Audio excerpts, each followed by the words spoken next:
तो रउआ लोगन देख सकतानी हम आ चुकल बानी मोतिहारी के गांधी संग्रहालय पार्क में। तो देखिए हमने के आईनी है अभी अभी तो आईनी है अंदर इन करनी है तो कनियर वाला उनकी दिखावत है अंदर के दृश्य। देखिए यहाँ बोर्ड लगल बा होते गांधी संग्रहालय सांसद मोतिहारी। तो रउआ लोगन यहाँ के नजारा देख सकता है लोग। आई देख ली लोग छोटे वाला भी केंगा बटे सीधा पकड़ी का चली लोग देखा होता नहीं देखी लोग रउआ लोग देख ली लोग यहाँ के नजारा कितना खूबसूरत है। चलो देख ली लोग यहाँ बच्चा सब कितना अच्छा से झूला वाला कितना झूला उला झूल रहा लागल बा यहाँ। देखी लोग बच्चा बच्चा सब खेल रहा बा इधर के नजारा। उसके बाद लोग ले चलता नहीं रउआ लोगन के आगे बढ़ी रउआ लोग देख सकता नहीं कितना हरा भरा कितना अच्छा बा। और अंदर के नज़ारा तो चला था तो और सारा देखा है लेकिन अब हम आए थोड़ा देर में शाम। तो चली तो बोला उनके मिलवा तनी हम अपना मेहरारू से। तो देखी लोगन ये है हमर मेहरारू इनकर नाम है का नाम है तोहर फुल फॉर्म नाम यहाँ लोगन से पूछ ली हैं लोगन के सब पता। तू अपन नाम थोड़ा इंटरव्यू बताओ। भाई मिश्रा जी फुल फॉर्म नाम बताओ। मिश्रा जी बताओ। पूजा मिश्रा। हमर नाम चंदन मिश्रा। देख ली कि भगवान कितना अच्छा जोड़ी लगल बन। ये हमर अर्धांगिनी पूजा है हम इनकर पति चंदन। तो देखी हर पूजा में चंदन के जरूरी होखेला। ये समझ सकता नहीं कितने पूजा होई लेकिन कम से कम 10 आदमी 50 आदमी 20 आदमी के चंदन ना होई तब तक पूजा शुद्ध ना होई। देख सकते हैं लोग फूल कितना सुंदर कितना खूबसूरत। जितना खूबसूरत हम बानी वो से दुगुना खूबसूरत हमार फूल ही बा। तरुआ लोग ये देखी लोगन है हिरन के नजारा। देखी लोगन है हिरन के नजारा कैसन हिरन भी में बनल बा पार्क में। काफी अच्छा नजारा बा यहाँ के बिहार के राज। तो सबसे पहले तो हम ई कहे के चाहतनी खरीदारी करे तीज के आए रही तीज के खरीदारी अभी भइल नहीं खे तब तक यहाँ कहनी कि चलो थोड़ा तरह के घुमा दी पार्क में गांधी संग्रहालय। हाँ कैसे तू घर में रहत थोड़ा सा पापा जी की तबीयत खराब रहा ऐसे आदमी थोड़ा सा डिस्टर्ब रहा तो आ चुकल बानी संग हमनी के थी है सत्याग्रह ना कहाँ बताई गांधी संग्रहालय। हमनी के दिमाग में खाली जनता नहीं क्या चल रहा सत्याग्रह सत्याग्रह कैसे सत्याग्रह में खाली गइल बानी संग ऐसे हमनी के दिमाग में खाली सत्याग्रह चलेला। तो यही बात लोगन जान जाई कि वर्ल्ड में कहीं रहत हो कम लोगन हमनी के वीडियो अगर वो लोगन देखत हो कम तो ई रवा लोगन जान जाई कि महात्मा गांधी सत्याग्रह हमारा चंपारण से स्टार्ट कैले रही। तो ऐसे रवा लोगन के देखिए एगो यहाँ चिड़िया जौन ठीक ठीक ठीक ठीक कहता तो ये चीज हम बतावे के चाहतनी कि महात्मा गांधी सत्याग्रह पूर्वी चंपारण के से स्टार्ट कैले रहनी। तो ऐसे हमनी के पूर्वी चंपारण विख्यात जगह बा यानी जिला मोतिहारी। बोलता ही रे कोनो बोलता ही रे ऐसे जिला मोतिहारी। तो यहाँ से महात्मा गांधी चंपारण से सत्याग्रह स्टार्ट कैले रहनी। तो ऐसे हमरा हमेशा ये चीज याद रहेला कि हमनी के जिला जौन बा पूरा देश में के लोग जानेला पूरा देश के लोग जानेला कि हाँ चंपारण एगो जगह बा जहाँ से महात्मा गांधी सत्याग्रह स्टार्ट कैले रहनी।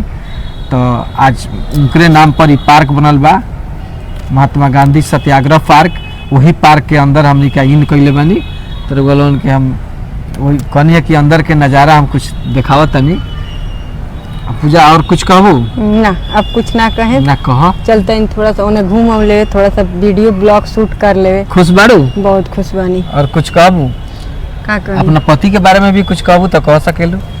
बहुत नेक बानी बहुत अच्छा बानी बहुत दिल साफ बा। लोग के कहे के काम बा लोग के कहे दी जेकरा अच्छा लागत होखे ओकरा भी बा बा जेकरा बुरा लागत होखे ओकरा भी बा बा कोनो दिक्कत नहीं। अच्छे के लिए अच्छा, बुरे के देखिए लिए लोगन बुरा ई है। चीज बा, हम ऊपर से कुछ बोल देवे नहीं, लेकिन दिल जे अंदर बानू बिल्कुल हर कोई ला एकदम एक हम ही हिसाब बा। अच्छे के लिए अच्छे हैं, कोई बुरे छल के लिए भी कपट अच्छे हैं। अंदर दिल में हमारा ना रहेला। ऐसे थोड़ा सा शब्द कड़वा हम बोल सके, क्योंकि सच्चाई बहुत कड़वा जे होखेला। हमरा साथे अच्छा करेला ओकरा साथे हम अच्छा करीले, जे हमरा साथे बुरा करेला ओकरा साथे भी हम अच्छा करीले। बिल्कुल सही बात। काहे से कि वो गलत बा, हम गलत ना करब। एक तो वो गलत करता, दूसरे हम ओकरा साथे सही गलत ना बात बा। करब। ताकि ऊ जब गलत करी या हम जब गलत करम तो फिर फर्क का रह जाए। हमरा में ओकरा हम फर्क का रहे। जैसे वो आके कुछ कहता, हमनी के सुनता, ई ओकरा कहना आदत रहेला बा, ओकरा कि हमनी ला कोई काट भी बिछाई फिर भी ओकरा ला हम फूल बिछाए। कोई बस। हमनी के वैसे कोई अथी नहीं की। अगर आगे वाला जे जैसन सोचता, जेकरा जवन सोचे के बाद सोचो, हमरा जवन काम बताओ हम करो, तनी बात बिल्कुल। खत्म। हमरा जो में खुशी बा, जिंदगी हमर नु ह, केहू दूसरा के नाम। हमार हस्बैंड जवन कहब तवन हम करब, यहाँ के जवन कहे या हम जवन करब तवन यहाँ के, बात खत्म। आजकल तो मतलबी बहुत दुनिया हो गई बा, अपना मतलब हरियारी रखता, ओकरा बाद फिर कोई मतलब तू नहीं के करत। हम के। बिल्कुल सही। तो लेकिन इसे कौनो बात नहीं थे, हमरा हम दिल से ले हम ओकरा के तब नु सही। हम तो हमार तो आदत बा सब कोई के करे के, लेकिन केहू से उम्मीद ना करब सबके, लेकिन उम्मीद केहू से ना लगाए। बिल्कुल सही। बिल्कुल काहे उम्मीद लगाए? कैसे हम घर के छोट बानी, हमरा इतना ना प्यार दुलार मिल गइल बा कि प्यार दुलार के कोनो जरूरत भी नहीं के, आज भी मिलेला।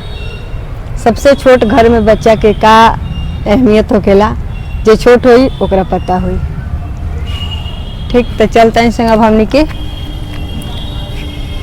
तब मिलता है संग रउआ लोगन से।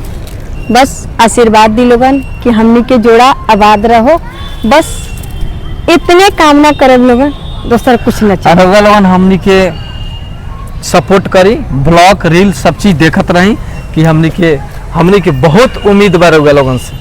बस पूरे दुनिया में जहाँ भी जानी वहाँ से हम ये कहम कि भैया, चाचा, दीदी, चाची, हर कोई हमनी के जहाँ भी ब्लॉग और रील देखतनी काफी प्यार दी, आशीर्वाद दी, सब्सक्राइब करी और हमनी के कमेंट भी करी कि हमनी के समझ में आवे जे हाँ का गलती बा का सही बा, जहाँ कहाँ- गलती हो के उनको बताई लोगन भी। रउआ लोगन से बहुत सारा उम्मीद बा हमनी के, रउआ लोगन के सपोर्ट के वजह से और रउआ लोगन के प्यार के वजह से हमनी के रील और ब्लॉग सब चीज बना रहा बनी मिलता है इसे फिर बनी। इन्ने अंदर के नज़ारा रउआ लोगन देखी कि कितना अच्छा यहाँ के लोकेशन आ रहा बा। शाम के टाइम का शाम के टाइम का गजब के लोकेशन बा। रउआ लोगन के दिखावे में हमरा बहुत मजा आवेला कि एक से एक जगह रउआ लोगन के दिखाइले, एक से एक मतलब देहाती जगह, एक से एक रउआ लोगन के शहर के भी जगह दिखाइले, पार्क के भी जगह दिखाइले। रउआ लोगन देख सकतनी, देखिए कितना अच्छा नज़ारा बा। आसमान के नज़ारा भी देख सकतनी, देख सकतनी लोगन का गजब के आसमान के नज़ारा बा। रानी के देख ली है कितना खुश बड़ी। अभी हमार सामान कुछ नहीं के खरीदा है, खाली घूमही में जिंदगी देखा तनी बीत जाए।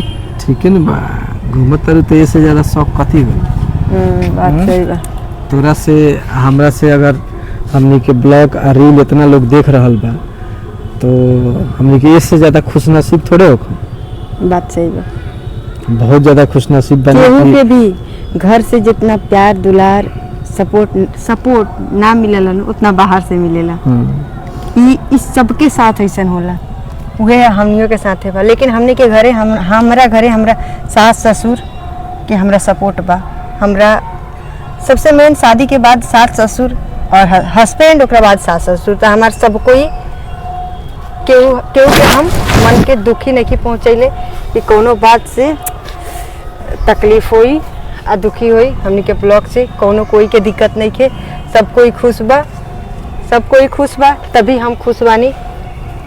ऐसे केहू के दुखी करके कोई चाहे कि हम खुश रही तो ये हो नहीं के सकत, कभी नहीं के हो सकत, कभी ना रही।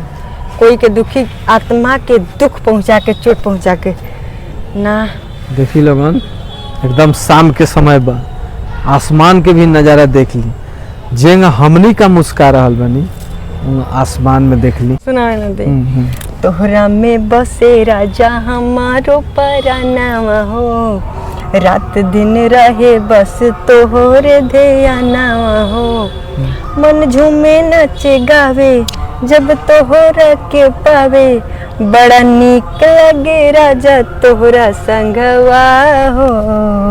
हम हई पिया जी के पतरी तिरियावा, पियावा हमार पतरेंगा। जानते लोग एगो बात और उल्टा गईनी है, हम हई रानी जी के पता ना कैसे बात। चलते लोग यहाँ से आगे तो मिलता इन लोग। बाय।